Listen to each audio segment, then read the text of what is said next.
안녕하십니까. 할아버지 유튜브 박창서입니다.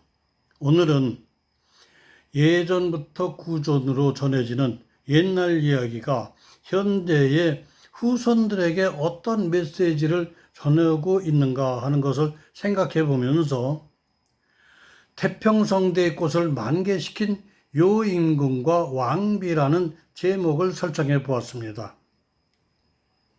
고대 중국 역사상 가장 살기 좋은 태평성대를 구가했다는 요순시대의 이야기입니다.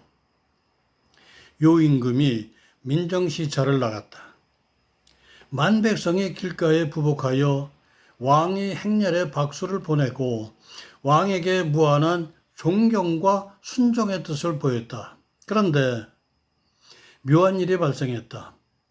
길가 뽕밭에서 뽕잎을 따는 처녀가 부복은 고사하고 한 번도 뒤돌아보지 않고 열심히 뽕잎만 따고 있는 것이 아닌가. 한마디로 왕의 행차 따윈 알 바가 없다는 일종의 무관심 행위였다. 어가를 멈추어라. 왕명에 따라 천지를 뒤흔들던 악대도 음악을 중단하고 화려한 행렬이 제자리에 섰다. 어떤 놈이라고 생각하나? 친위대장이 촌구석에 뽕님이나 따는 무식한 처녀인 줄로 아렵니다. 소신이 가서 확인하고 오겠습니다. 왕의 눈에는 처녀의 자태가 너무나 아름다워 거의 환상적이었다. 선녀가 아니고선 어떻게 저리도 곱고 매혹적일 수가 있단 말인가. 아니다. 내 좀 걷고 싶던 차에 잘 됐다. 왕이 직접 뽕잎을 따는 처녀에 다가갔다. 왕이 가까이 왔는데도 처녀는 뒤돌아보지 않고 뽕잎만 따고 있었다. 너는 나의 백성이 아니더냐? 왕이 너를 찾아왔느니라. 그때서야 이 처녀는 몸을 돌려 목례를 했다. 그 순간 왕은 크게 실망했다. 아무리 권문세가의 영이라도 왕의 손만 잡으면 왕의 것인데 이 처녀는 그러고 싶지 않았다. 처녀의 얼굴에는 보기에도 민망한 혹이 달려 있었던 것이다. 왕은 슬그머니 객기가 발동했다. 그래 만 백성이 짐을 우러러 경의를 표하고 땅에 부복하여 순정의 뜻을 보이거늘 너는 어떤 연고로 부복은 고사하고 아예 오불관원인고. 그러다 이 처녀 입에서 처음으로 아름답고 낭랑한 음성이 흘러나왔다. 하늘 아래 왕의 땅이 아닌 것이 없고 땅끝까지 왕의 신하가 아닌 자가 없습니다. 어지신 왕에겐 동서남북 어느 백성이고 신복지 않는 자가 없습니다. 만 백성이 어버이에게 부복하는 일만이 경의가 아니고 부모님의 뜻에 따라 소임에 충실함이 더 충성스러운 일이 아니겠사옵나이까. 부모가 뭐 그리 대단한가. 효는 만행의 근본이며 모든 선행중의 으뜸이고 은혜가 무한하여 자손은 영구히 받들어야 하고 군왕이 마땅히 모범을 보이셔야 하거늘 어찌 이를 탓하려 하시옵니까?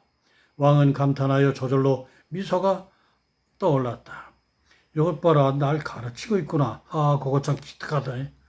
왕은 첫 번째 질문에서 크게 감탄하여 두 번째 질문을 하기로 했습니다.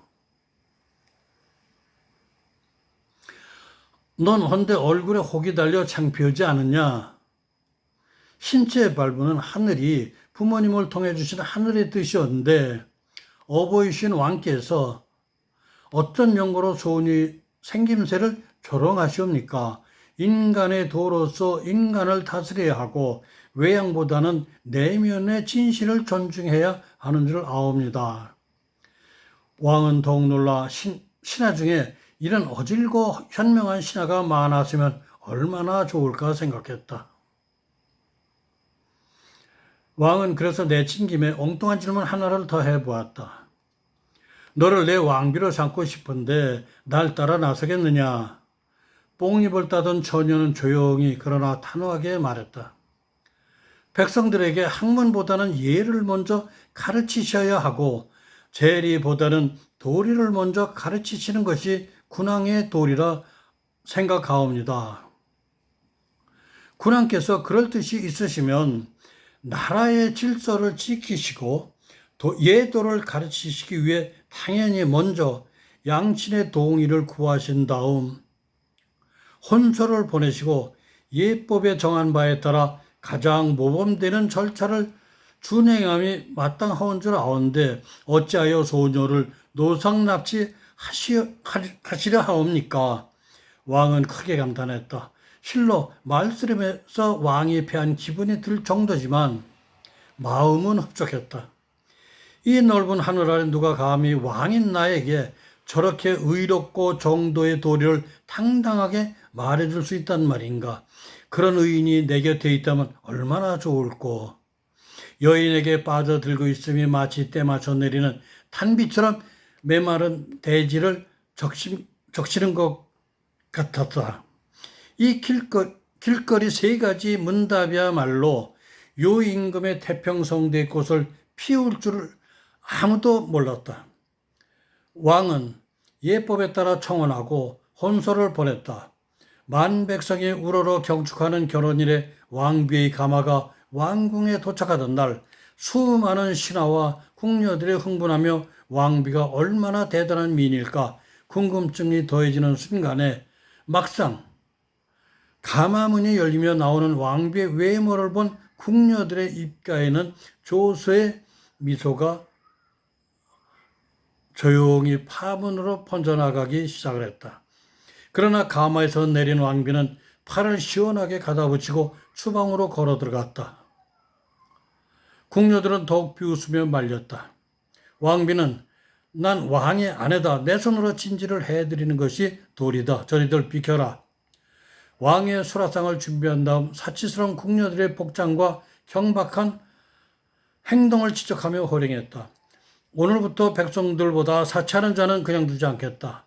산간 시골의 여인네들보다 잘 먹거나 게으른 자는 용서하지 않겠다.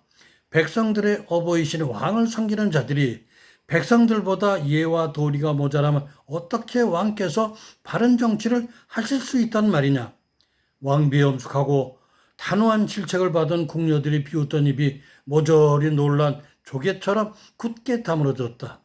그날부터 나라의 질서와 도덕이 하루가 다르게 바로 서고 꽃피기 시작했다.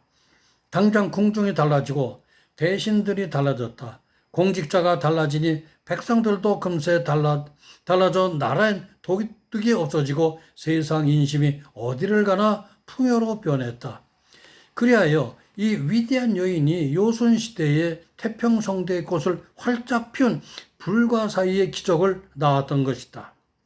왕으로부터 벽천 촌부에 이르기까지 하나같이 바른 사고와 예의를 지켜 온 천지가 높은 수준의 도덕사회를 이루었다. 훗날 왕비가 돌아가시다 왕비의 은덕을 높이 기리고 사모하는 온 나라의 백성 어린아이에서 호호백발 노인까지 왕과 높은 신하에서 벽천시골 백성에 이르기까지 애도의 통곡소리가 천지에 진동했다. 여러분, 위의 고대 설화를 접하면서 지금 우리의 현실은 어떤 모습이라고 생각하시겠습니까? 목공은 목수에게 맡겨야 하듯 정치도 도리를 아는 성숙한 사람, 즉 하늘 무서운 줄 아는 사람이 맡아야 하지 않겠습니까? 목수가 아닌 자가 연장을 잘못 따르면 제 손 다치는 경우가 다반사 아닙니까? 참으로 요즘 세대에 비추어 시사하는 바가 너무나 많은 내용 아닙니까? 요즘 불량 정치인들이 또는 공직자들이 꼭 본받아야 하는 내용이기도 합니다. 모든 것이 갈라치기로 분열된 현실입니다. 이제 다 함께 양보하고 배려하며 국론을 하나로 결집시켜 세계 속의 대한민국을 이루어 나가는데 우리 다 같이 몸마음을 모아야 될 이때라고 생각합니다. 나의 조국 대한민국 영원히 발전해 나갈 것을 저는 믿어 의심치 않습니다. 끝까지 함께 들어주시고 함께 해주신 여러분 대단히 감사합니다.